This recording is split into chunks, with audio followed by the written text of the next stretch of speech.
আগামীকাল বিকেলে নবান্ন থেকে আমি এবং সংশ্লিষ্ট দপ্তরের মাননীয় মন্ত্রী সিএস এফএস এবং অন্য আধিকারিকদের উপস্থিতিতে অগ্নিমিত্রা পাল এবং আমি একটি ফর্ম পাবলিশ করব, যেই ফর্ম অন্নপূর্ণা যোজনায় ফিল আপ করতে হবে এবং আমরা কালকেই বিস্তারিত বলবো।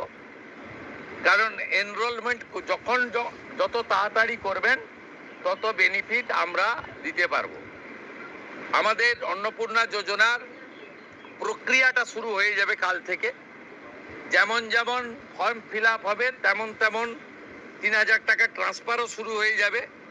আর যতক্ষণ না ৩,০০০ টাকা ট্রান্সফার হচ্ছে, স্বাস্থ্যসাথী যেমন কন্টিনিউ রাখা হয়েছে আয়ুষ্মান ভারত কনভার্ট না হওয়া পর্যন্ত, এখানে আপনার লক্ষ্মী ভাণ্ডারকেও কন্টিনিউ করা হবে।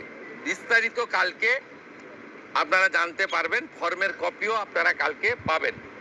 অফলাইন অনলাইন অবশ্যই থাকবে, শুধু পাবলিকের উপরে ছেড়ে দেওয়া হবে না। বিধায়করা নিজ উদ্যোগে ফর্ম ফিল আপ করাবেন এবং সরকারও বিডিওদের নেতৃত্বে প্রত্যেক বাড়িতে বাড়িতে ফর্ম ফিল আপের জন্য সহযোগিতা করার জন্য লোক পাবেন। এবং মাথায় রাখতে হবে, ভারতীয়রাই কেবলমাত্র এই সুযোগ পাবেন, অভারতীয়রাই সুযোগ পাবেন না। ভারতবর্ষের সরকারের টাকা বাংলাদেশ থেকে আসা অবৈধ অনুপ্রবেশকারীদের দেওয়ার জন্য নয়, এটা খুব ক্রিস্টাল ক্লিয়ার। সরকারি বাসে আপাতত সব মহিলাদের